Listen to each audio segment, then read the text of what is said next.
All right, so this is going to be part 3 in response to the statement we're actually teaching on Hebrews 11 and 1, where it says, now faith is the substance of things hoped for, the evidence of things not seen. And we have said that a better understanding of that verse is, now faith is the substance of things hoped for, the validation of our faith being what has already been accomplished, and even now is still being accomplished. And these things are not casually observed. We've said that the writer is not saying that you can't see it. He's saying that there is a way to see it. So in the last part, we talked about the importance of being able to see. We saw how very early in Scripture, God commands us to see. We are commanded to see. There is something to see. We are expected to see it. In other words, we don't have an excuse for not seeing it. Number 4, we are held accountable for understanding what we are seeing, both the nature and the purpose of the thing. And then lastly, there is a cost to not seeing it. Now, before we go back to Hebrews, I want us to take a side trip to Romans chapter 1. And we're going to pick it up in verse 17. Romans chapter 1, verse 17. For therein is the righteousness of God revealed. See, we're talking about being able to see. Why? Because there is something to see. And it's revealed from faith to faith. So he's talking about faith. As it is written, the just shall live how? By faith. Verse 18. For the wrath of God is revealed from heaven. There's that word again. Against all ungodliness and unrighteousness of men who hold the truth in unrighteousness. Because that which may be known of God is what? Manifest in them. For God hath shown it to them.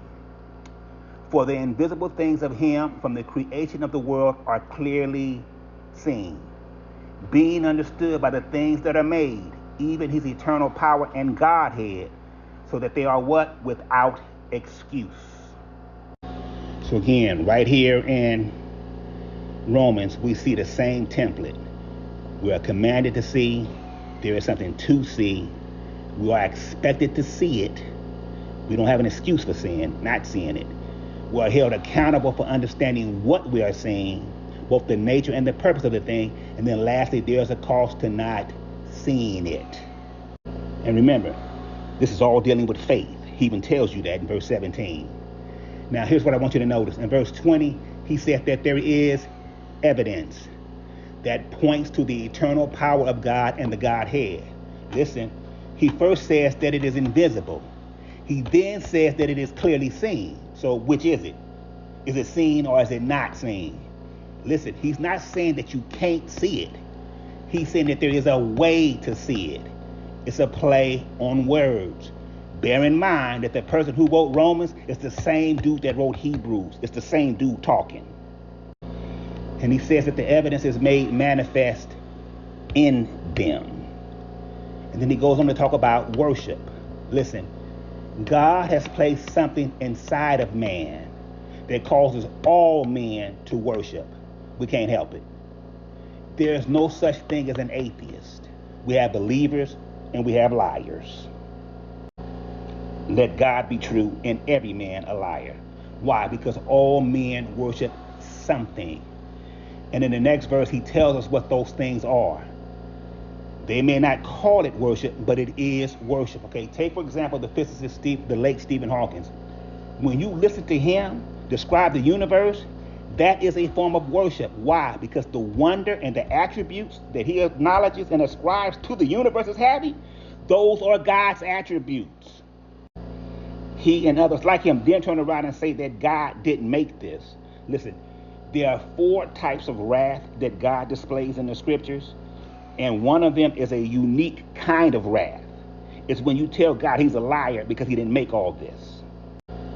Now, whatever this thing is that God has placed inside of man, here's what we know about it. Number 1, it enables and empowers us to see. Number 2, it makes other things manifest. Number 3, we are born with it inside of us. And number 4, it leaves us without excuse. Now, for the sake of time, I will tell you what it is not and what it actually is. It isn't faith, because faith comes by hearing. And yes, God has given unto every man the measure of faith, but faith comes by hearing. Faith doesn't enable and empower us to see, and faith does make other things manifest. The scriptures are quite clear on that. Secondly, it isn't wisdom, because wisdom must be acquired. And yes, wisdom in a very real sense can enable us to see, and it makes other things manifest. But it ain't wisdom. Why? Because wisdom must be acquired. And whatever this thing is, we have to be born with it already activated when we come into the world. Otherwise, someone can stand before God and accuse God by saying, you put it in too late. So what is the answer? The answer is light. Remember, last part, we talked about light and how its purpose was twofold. The purpose of light, first of all, is to enable and empower us to see. The second purpose of light is to make other things manifest. Now, John chapter 1, verse 9 tells us that there is a light which lighteth every man that comes into the world. Some theologians correctly have referred to this as the worship drive. We have a worship drive. We can't help it. Western culture, especially modern Western culture, is the only culture that denies the existence of an afterlife. You can go all throughout the history of mankind, and every culture had an understanding of the afterlife except the Western culture. There are 4 men who have shaped and influenced Western culture. We don't have time to get into that. That's another video for another time. If you want me to elaborate, say so in the comments. If you want me to go further into Romans chapter 1, also leave a comment, because I'm leaving a lot out, because I'm trying to get back to Hebrews. Now, since we're here, I'm going to get way ahead of myself. I actually want to talk about this in part 5 when we go through the definition of faith and we get to the word evidence. So I'm going to have to repeat this again in part 5, but that's fine since we're here. I want to bring this part up. Paul talks about 3 different types of mind. First, he talks about the reprobate mind. What is a reprobate mind? A reprobate mind is a mind that is devoid of judgment. It is a mind that cannot function nor think in a godly way. It is a mind that simply cannot tell right from wrong. A while back, I did a video called The Fix Was In. And I talked about the then 4-year PSYOP being run on the American people. And I explained that the goal wasn't to get Trump out of office. They weren't really trying to impeach him. The goal was to produce a culture and a people who no longer care about right and wrong, who no longer even care about right and wrong. And ultimately, once you no longer care about right and wrong, over time you lose the ability to even tell right from wrong. Listen, God cannot work with a reprobate mind. He can redeem it, but he can't work with it in that state. It's like a house sitting on a broken foundation with corroded plumbing. You have to tear everything out and build from the ground up. The next mind is the carnal mind.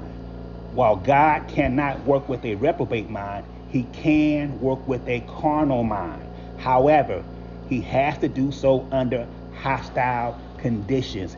It is a hostile environment. Why? Because a carnal mind is a mind that resists God. It resists God, but it does not reject God. Basically, it's someone who seeks to justify their sin all the while knowing that it's sin. Now, here's the grace and mercy in that.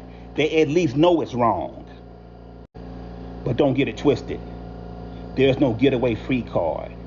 Why? Because God is not mocked. What a man sows, that he will also reap. There are consequences to sin, despite what T.D. Jakes tells you. So the last type of mind is the renewed mind. That is the mind that is submitted and surrendered to the unctioning and leading of God.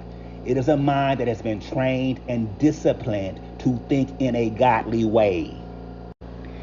Now, in Philippians chapter 4, verse 8, we have a template of what godly thinking looks like. The writer places the list in a hierarchy. In other words, the most important thing on the list is at the top of the list. And so again, if someone wants me to do a deep study on godly thinking, leave a comment. We'll pick this up in the next part.